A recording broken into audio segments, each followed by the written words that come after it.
Mama thì xúc ngoan á tụi không. Phá lấy được thì cái nông có ăn nó phá cho nó.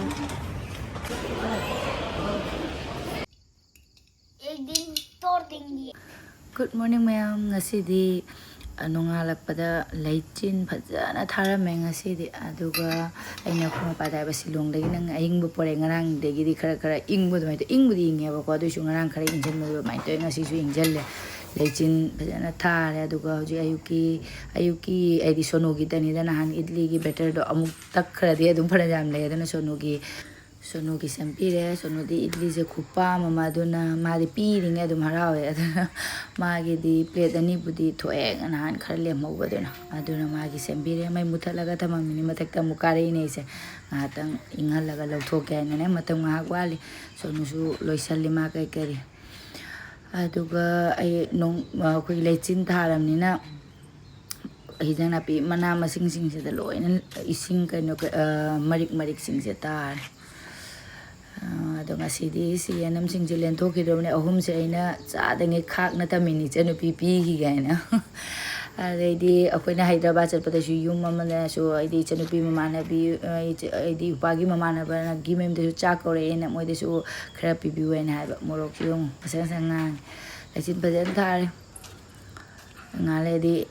phi ga phawra di chot pe wari le nungai ma thak te sumaina yu ki ngak sat pasa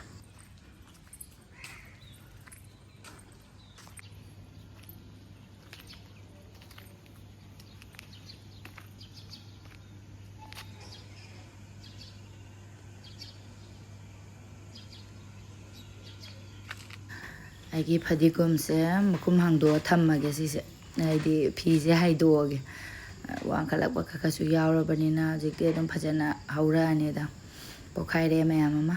mukum magi phi sing je lauthokhrage ising khara khikpi rani dum aina phi je kupchala mathak ti sing khikna leibanina ne adum chotna bodile aduga tailau si su nangarang de na pham makhong ji khochan biramani ham haura di yeng banunga aduga mapana sonogi furit press toro mi mar sono se ji halaga charage phajana ma hoji ahum ga tang charage ne manga ka hapa bu hala charage isini Bas mama thì xúc ngoan á tụi không.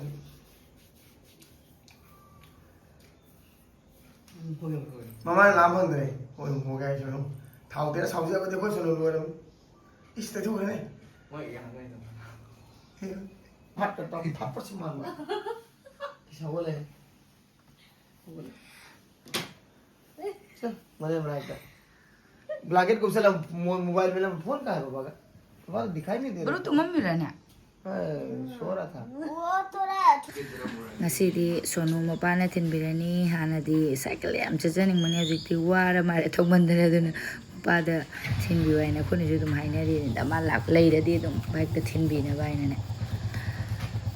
asi mapana thinbi gi do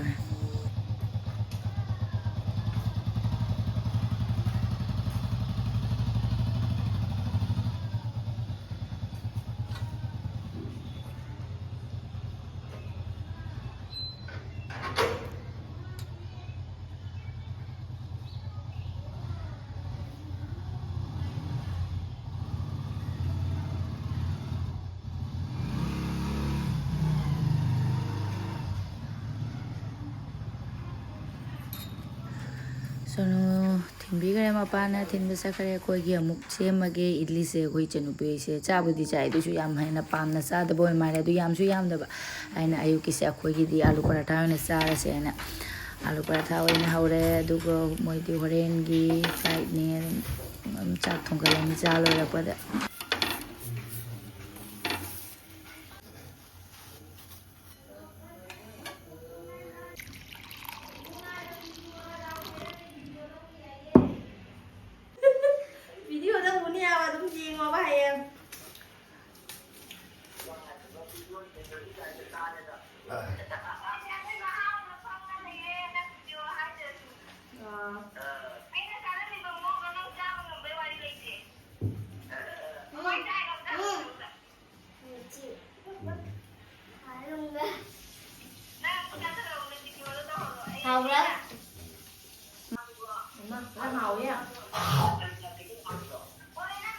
Kayage.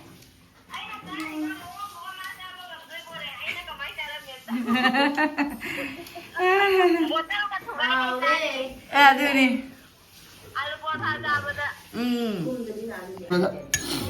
Nga hanak di na jawre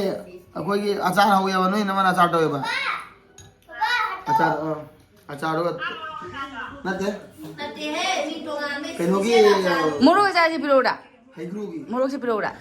Akhoi sono lakpana han gere khoina wari sanaring da cha loira ku cha ba bodi loira bani ba khut ka se ham tok tani adum phamna leire sono gi exam hoji notice chali baina 7:30 8:30 dagi 10:30 butani chatpa budi 7:30 da chatpa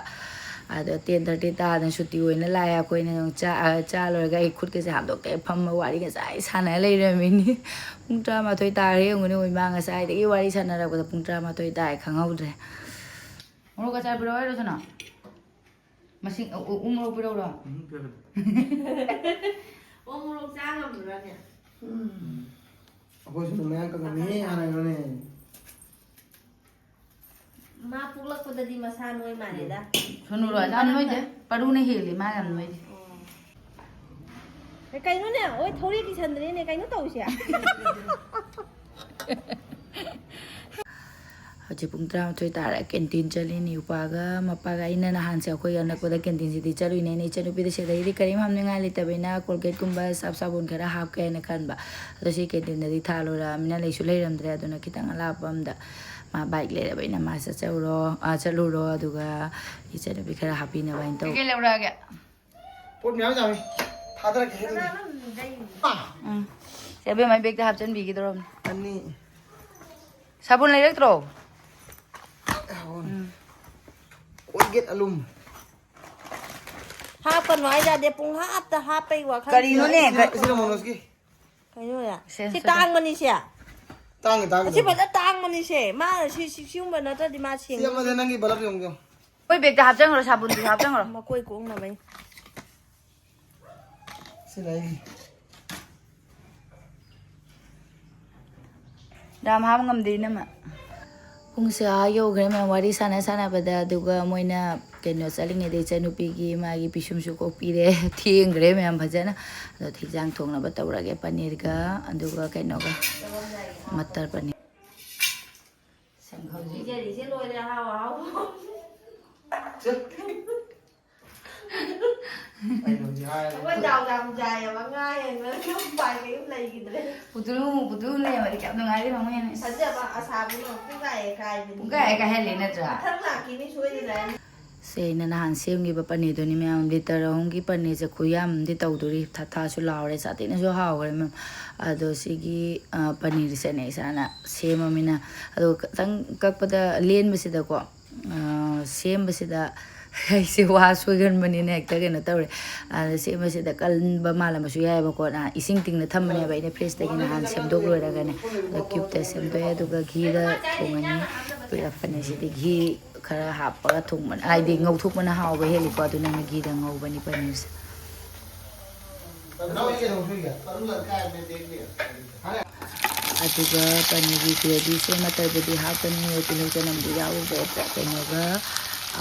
tomato ga moro ga tekpa ga singa aduga kaju ga na gravy ni aina se ngau lo ra ga sing sabung to da thung gi dang happa ga ting na thamana ba ko horen da cha ba da soft oi ra ga fe ekdam soft oi ga ni ba ko yan na ne aduna ne ising gi dang sabung to ba da lumbu sa ba da ne nam ting jan na thamani thung gi dang happa ga aduga kha me se indi se pathare aduga grinder jar da hapchalani takai ni moro ga te ko su yaw re singani aduga siga kaju khara hapani mamang da su myam pu recipe ke be du yaw bani ko blog ta aduga ini dai si hong ka hape man sina ba kaju tramari manga muk laure aduga ijang je khara hena dum hapani ni chanu pi jore nung thang de amuk amu khara ai di nung thang pu manga gi do thok tu ne ba ko si de ge aduna nung thang bu de de sanda da aduna chara khatang wan na bi ijang je khara jam thang ne aduga takai re phajana aduga sidi thau da dum thong ko horen loi ji de kan hapen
วันนี้ถุงก็เลยเสร็จแล้วดูปลาสินะ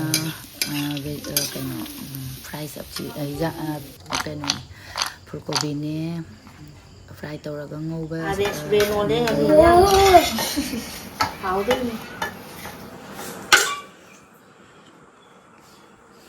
Ini sih para. ไม่อยากบอก Dah apa kan lo? ที่นี่เงาเดี๋ยวเอามุ้งหาบริพิษเลยนี่ไง Kau apa sih ya?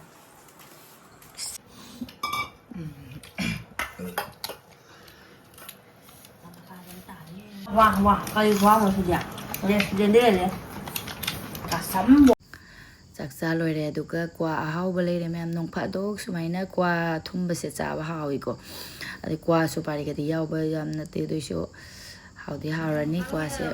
โอ้ยนั่นไงเลยใช่ไหมพี่ชงกูตัวมันต้องนั่นตัวกัน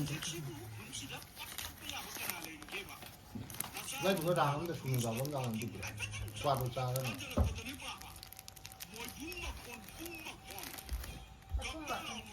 ย หาวนี่ จะทำมันต้องเจ้า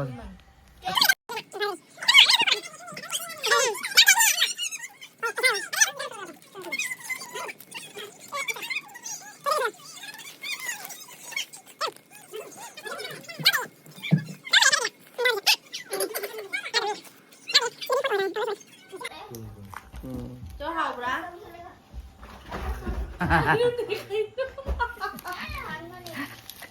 จะเอาไปมาจ้ะจะสิล่ะไม่กล้าสิล่ะจะนำเหรียญดีไรนี่เอาดูกับเปียกเต่าชันกันแล้วก็ชันตีไว้ด้วยเนี่ย Quay tiền tàu đi vô. เปียกเต่ารู้เลยที่พวกแม่น่ะทุกคนมาทำได้ดูว่าสันและหาวแล้วก็จะนะขนาวใช่ควรกันน้ำเต้าเลย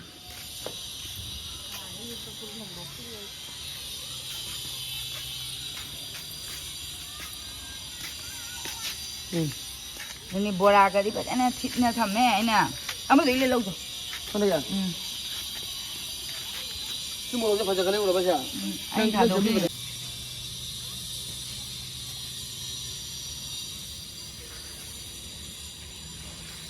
Nhiều cái hàng lóng trong xài thế nào?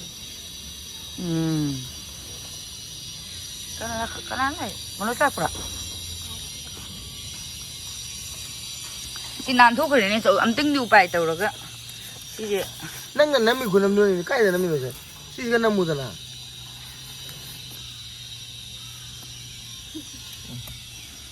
โก้เป็นไหลไปนะ Khao cho ngay khao vậy. มานั่งพยัญชนะดิมันรู้ว่า มัวไหลเสาจะเด้ Cây một là cái chạm. Vật chạm năm lâu cái nó vớt máy mà khung thì chạm phải dưới nó giống như chưa bao giờ mà bán này nó máy phải ra nó mua. ไอ้สกูคนละกูตุ้นอย่างงี้เฮ้ Nó tôi là hay là tăng quật đi gầy nè. Quật pada nang ngay nè, quật lắc pada nang sini là cái. ไอ้นานก็ Khâu với máy. Khoan người bị gãy ra để mà xăm người bị là hoài ra để bén ra để mà từ cái gì thì nó không thì ดูลงเขาเลยมา là ní ดำที่ hai bữa ให้เดี๋ยวผมก็จะเอาดิมันมาเตะ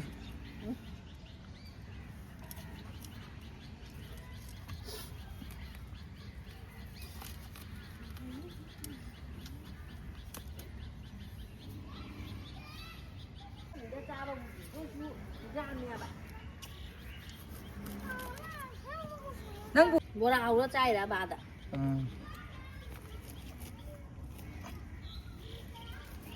đang chuộc tàu xuống nè mà hao lì เซ็งของอะไรลุยคนตัวเลยจ้ะ có lớn ra หาไปมา ได้เลยหรอได้เลยที่แกตรงนี้ ทำนี่ทำไหม lớn ra nữa ก็ทำปีบีก่อน สิคนไปรู้ดีลอยนั่นตัวฉัน qua tí cho chị năm cho máy thật giờ bà vua lắm thật rồi nữa เขาจะหับเจนแล้วก็ นั่นนั่นมากี่ตัวนี้ hai ꯑꯗꯨꯅꯦꯕ ꯌꯨꯝꯗ ꯂꯩꯕ ꯃꯤꯐꯧꯁꯦ ꯅꯪ ꯁꯨꯃꯥꯏꯅ ꯐꯠꯇꯦ ꯈꯨꯜꯂꯛꯇ ꯂꯩꯕꯀꯣ ꯅꯪꯅ ꯃꯄꯥꯟ ꯂꯩꯕꯁꯤꯁꯦ ꯅꯪ ꯆꯞꯅꯥꯟꯅ ꯊꯥꯗꯅ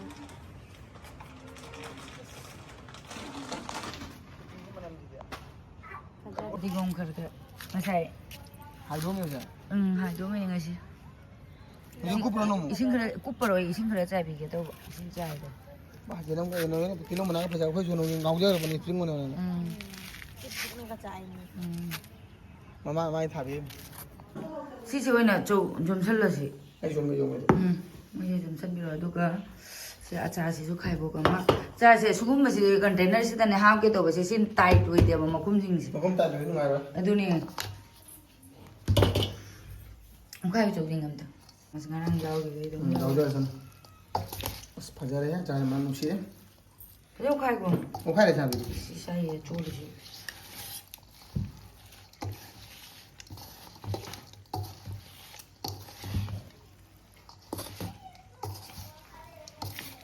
새우 rau mùi lùa đấy nangisu 합절로 마기수 그래 당할 보러 거기 게임 자우로 합증 뭐 chỉ cho em cha tôn cha đâu 예 지금 마살라시다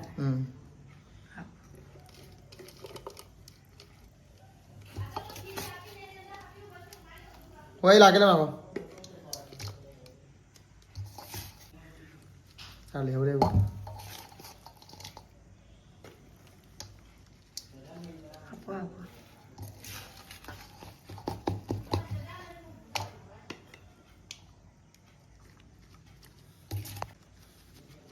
Adra, no me चलने हाथ में क्या था देखो लो जाऊँगा ना उसे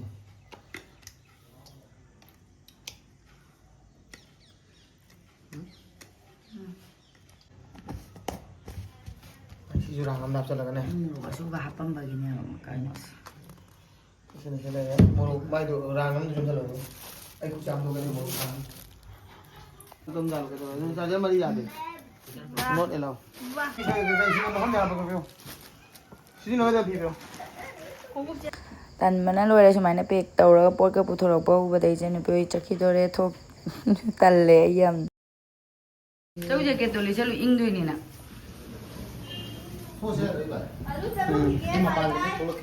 nhưng chakaje ibema nong chingma ya tikhin chingmu du chakaje overweight oiba mali nang chakaje aduna nong chingma matamda ꯑꯩꯒ ꯃꯄꯥꯒꯅ ꯏꯌꯥꯔꯄꯣꯔꯠ ꯐꯥꯎ ꯊꯤꯜꯂꯨꯔꯅꯤ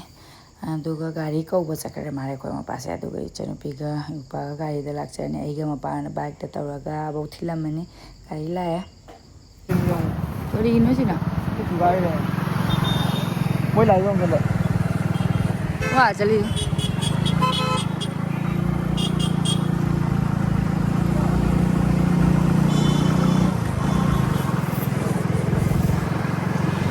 ꯌꯨꯝꯗꯒꯤ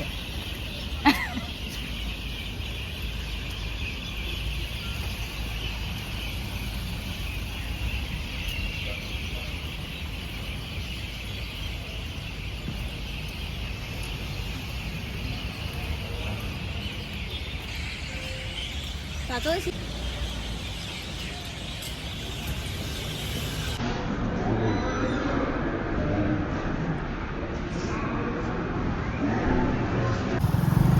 Tại posting người thì các anh gặp đi về mà.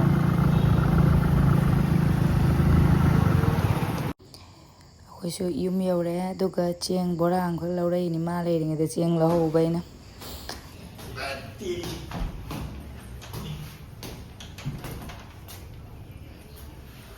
ꯑꯗꯨꯒ ꯁꯣꯅꯨꯒ ꯄꯔꯨꯒ ꯌꯦꯡꯉꯣ ꯃꯅꯦꯒ ꯃꯃꯣꯒꯅ ꯄꯩꯁꯥ ꯍꯥꯞꯄꯝꯕꯒꯤ ꯃꯣꯏ ꯄꯤꯒꯤ ꯕꯦꯡꯛꯇ ꯍꯥꯞꯆꯟꯈ꯭ꯔꯦ ꯄꯔꯨꯅ ꯅꯪꯗ꯭ꯔꯦ ꯄꯤꯒꯤ ꯕꯦꯡꯛꯇ